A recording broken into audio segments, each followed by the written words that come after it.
খালি নামের মালা নিয়ে জনম ভরে নাম জপে যাও, কেউ দেখছো এক ফোঁটা চোখের জল ফেলতে? কিন্তু যখন এই নাম কীর্তন হবে তখন চোখের জল পড়বে। ঠিক না বে ঠিক? কথা কও। কিন্তু তাও আবার সুরে গাইতে হবে, বেতাল হয়ে গেলে হবে না। যাই যদি অন সুরে গাই দেয় হরে কৃষ্ণ হরে, কই শালারে বায়না করছে কিনা খেতা চান্দা সাথী যাইয়ে দেখিস কেনে কি। কিন্তু বেতালে গালি নামে প্রেম হবে? হরে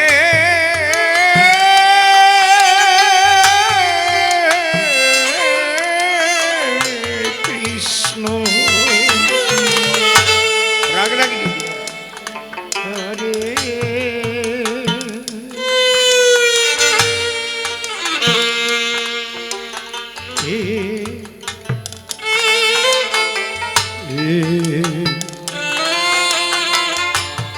কৃষ্ণ কৃষ্ণ ও কৃষ্ণ হরিবল হরিবল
ঠাকুর সহজ করে দিলেন।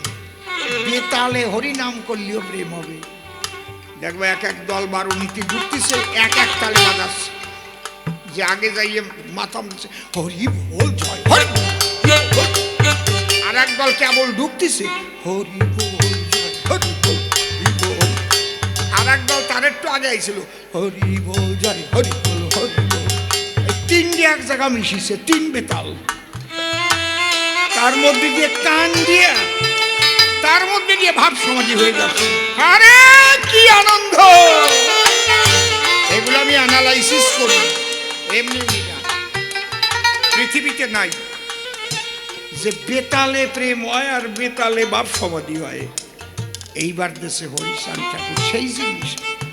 লাগে না বেহালা, লাগে না দোতারা, লাগে না খোল, এক জয় ডাঙ্গা বাজাইয়ে সবাই হরি বল হরি বল হরি বল হরি বল হরি বল হরি বল হরি বল হরি বল হরি বল হরি বল হরি বল হরি বল হরি বল হরি বল। তোমার বেহালা লাগবে না, দোতারা লাগবে না, বাঁশি লাগবে না, রাগিনী শিখতে হবে না, ওটা বোঝে না, খালি পাদের গল্প দিতে আছে।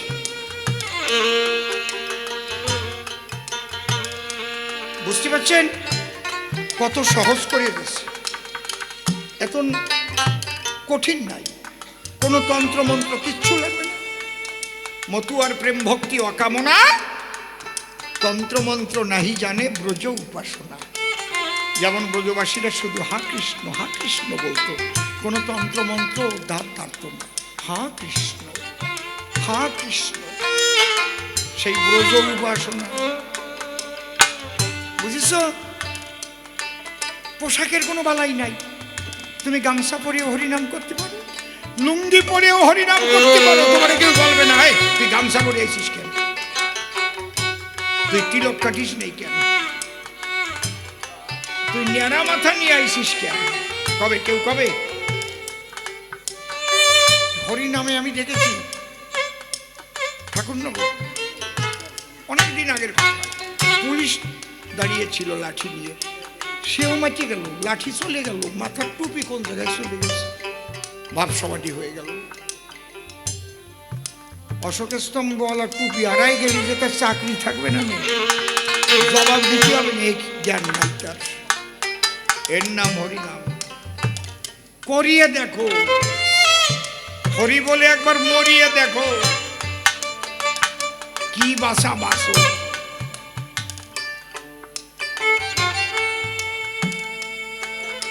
কয় অকামনা প্রেম ভক্তিতে কামনা সাগর কেন? হরিচাঁদ ঠাকুর কামনা সাগর করিয়ে যায় নাই, কামনা সাগর গুরুচাঁদ ঠাকুরও করে নাই। কামনা সাগর তৈরি করেছে জগদীশ গোসাই। অশ্বিনী গোসাইয়ের গানে লেখায় আছে, জগদীশ গুণনিধি করিল কামনা নদী। গুরুচাঁদের নির্দেশেই করেছিল। জগদীশ গোসাইয়ের বাড়ি কোথায় ছিল? কেন্দুয়া বাজিতপুর, মাদারীপুর জেলা। ওটা ফরিদপুর জেলা, মাদারীপুর সাব ডিভিশন, এখন মাদারীপুর জেলা হয়েছে। বৃহত্তর ফরিদপুর জেলা, মাদারীপুর সাব ডিভিশন, কেন্দুয়া বাজিতপুর।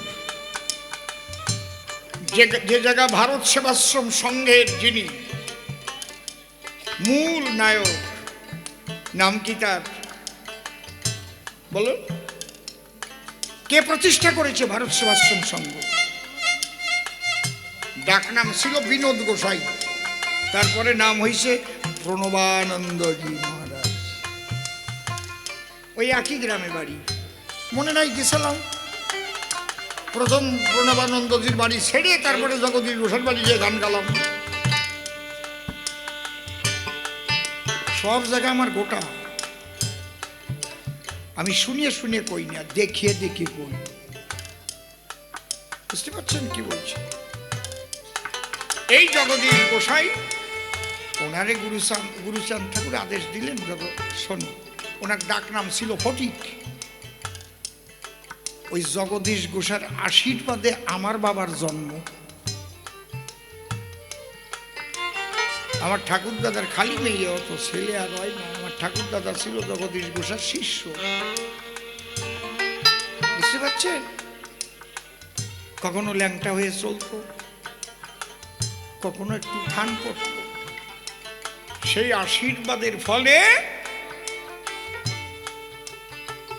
আমার ঠাকুরমার হয়েছিল ছেলে, তার নাম রাজবল্লভ, আমি তার ছেলে অসীম। সাধুর বীজ ন্যাংটা সাথী কার্তিক পাগল, জলির পাড় কলিগ্রাম, ল্যাংটা পাগল ছিল, কার্তিক পাগল। আমি দেখেছি ওনার ছোট্ট একটা বউ ছিল, টোপলা কোলে করে নিয়ে বেড়াতো। আর কার্তিক পাগল প্রায় 6.5-7 ফুট লম্বা। চরণে স্পর্শ করে প্রণাম করেছি। জগতে বহু অনেক সিদ্ধ মহাত্মার চরণে স্পর্শ করার সুযোগ পেয়েছি, কিন্তু আমি মানুষ হলাম না।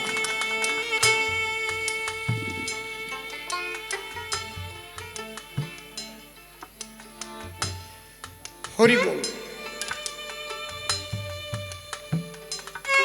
গুরুচাঁদ বলছিল, জগদীশ আমার বাবা যে ধন নিয়ে আসছে তো সবাই বুঝবে না, এ তো অকামনা প্রেম ভক্তি। এই মানুষ এরা রোগা ভক্তি, কামনা বাসনা নিয়ে পড়ে। এই জন্য একটা কামনা সাগর তৈরি করো। যদি সেখানে কামনা করে, তাহলে কামনা পূর্ণ হলে ভক্তি করবে আমার বাবার উপর। ধীরে ধীরে যাতায়াত করতে করতে একদিন ওই কামনা সাগরে নিজের কামনা বিসর্জন দিয়ে কামনা প্রেম ভক্তি লাভ করবে। আরে বান্ধব রে,